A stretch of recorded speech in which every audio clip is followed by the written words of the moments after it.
So, all right, your story then. It was the monsoon was about to start, and it was already several days that there was rumbling in the sky, and it rained a few times, but it didn't really break yet. And Baba went to the Gufa and for his last checkup or something, and he went. He took Hargobind and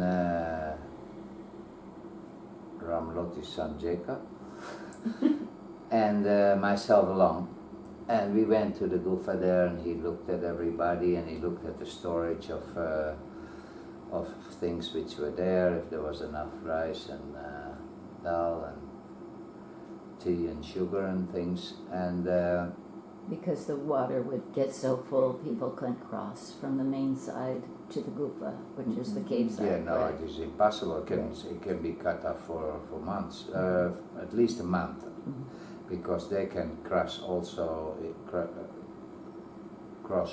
in pretty high river. So we went there and we checked on everything, and then it really started already a little bit to rain, and we went back to the other side. And then in those days there was completely in the end of the company bag there was a little tea shop of somebody, and we went while crossing the river on the way back holding each other. We ended up there, and then it started raining, so quickly we went into the tea shop,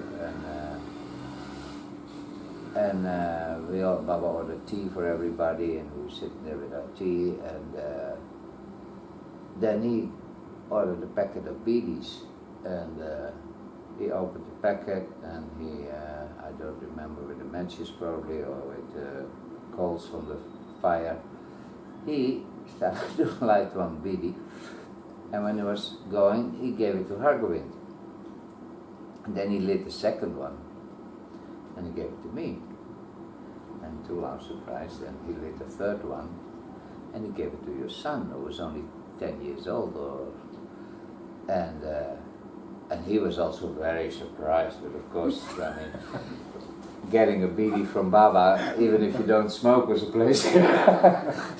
So Hargobind and I were really enjoying this bidi, and that you were allowed to smoke a bidi sitting next to Baba and with the tea, and then your son also had a bidi. I don't remember if he really smoked it or he was just sitting with it, but then we left, and I was always wondering why did Baba, I don't remember what he did with the rest of the bidi, but why did Baba start the bidi and gave it to us? Because, you know, bidi, and he was mostly saying tea and bidis is poison for humanity, particularly in that area. But then later I understood that a bidi, and you can feel that also when you smoke one, is really a little blast of heat. And on the moment that this happens, when the monsoon breaks, then the temperature can drop like that, 10 degrees in an hour, and that is pretty unhealthy for your system. Many people get sick on that moment, normal people. So this is a kind of an antidote for that moment. And tea and bidi. And I never really understood. It was just for me a funny moment to get a bidi from Baba and seeing him also giving it to your son. But later I understood that it was miraculous medicine from Lord Shiva for countering that moment somehow. Another example of Baba taking care of us every moment. Baba taking care. He went to the Gufa to check on everybody. He was always around, without that you would notice even that he would do these things. He was just taking care of things. Or taking care of the people who were taking care of things. And he'll take care of everybody. Open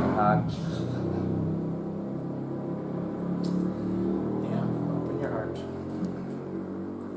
Everybody likes kind of miracle stories, so I'll give you one of those too. But I think with the caveat that the miracle stories is the love, really. all the things that physically aren't supposed to be popular or possible.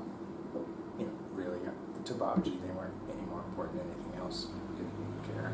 Just did them for fun every now and then, I think. Or just to blow your mind or something like that.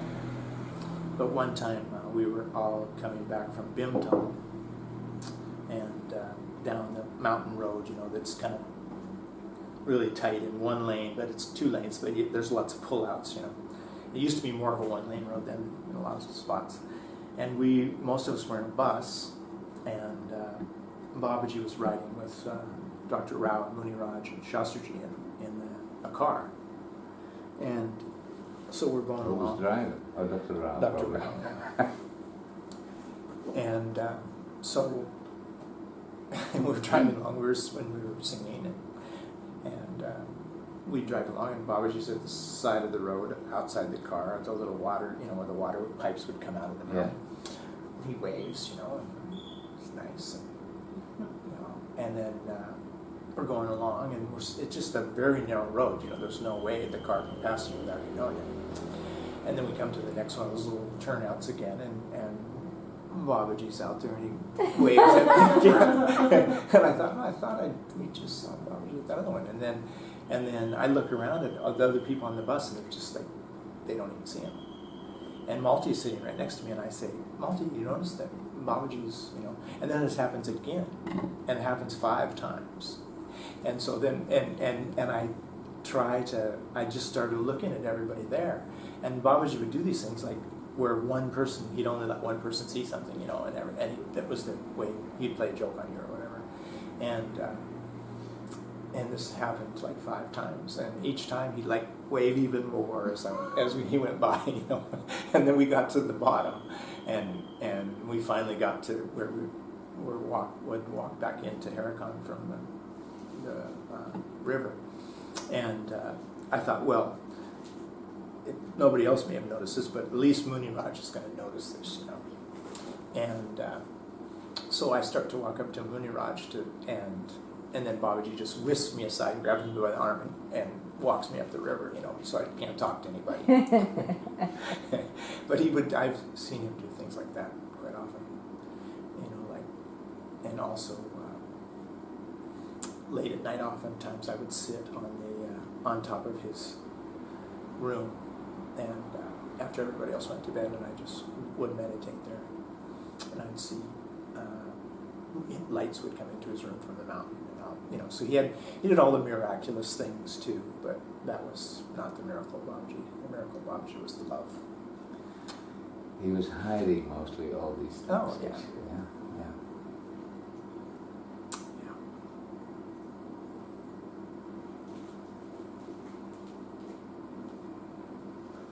The miracle of transforming our hearts. One moment at a time. Or for sometimes, he'd have to work on us for a lot of moments in a row for us to get it, have to kind of pound it into us a little bit, Or to blow our hearts open enough Yeah. so we could open up to. Yeah. Like sometimes you'd feel. I know the time that the very first time I met Babaji, at the Kumbh Mela, when I left, he told me to come to Haidakhan, and then just before, and I had left some climbing gear and stuff back in Varanasi, and so he said, go get that, come first. And then the very last thing he did was tap me on the chest and say, you come to Haidakhan. And for 3 days, I heard Om Namah Shivaya everywhere I went. First I thought everybody was singing Om Namah Shivaya, and it just sounded like everybody was singing. And then I started to see people's lips weren't actually saying that, but that's what I was hearing. And it lasted for 3 days. And I still was able to function, in the world kind of too, but at the same time I was kind of between states. And there were 20 million people trying to leave there at that time when Mela was over, and you couldn't get a bus or a train or anything. And then I just knew, I had this man on the street came up to me and pranammed and motioned me to follow him, and I just followed him through a few alleys and around a corner, and here's a bus with the motor on, filled with people, and the front seat is open. And so I went back to get the two people that I was traveling with, and I said, we have a bus, come on. And we got on the bus and we're driving away, and then one of the people says, well, you did ask him where it was going, right? I said, no, I didn't really think of it, you know. And of course it was going to Varanasi, you know, but I mean, at that moment, it didn't even cross my mind to think of where is it going. It was like so... Out of here is already yeah, important. well, and it was just like, you know, totally... I was just... He had immersed me in the moment completely, you know. And then gradually, after 3 days, that gradually just kind of faded away. And then I had the memory of it, and it was like, well, I didn't know the moment it stopped, you know. And I knew how good that felt. And it was like, I knew I wanted that in my life. You know, I wanted that to be connected like that. And so he would give us a glimpse of things to inspire us, you know.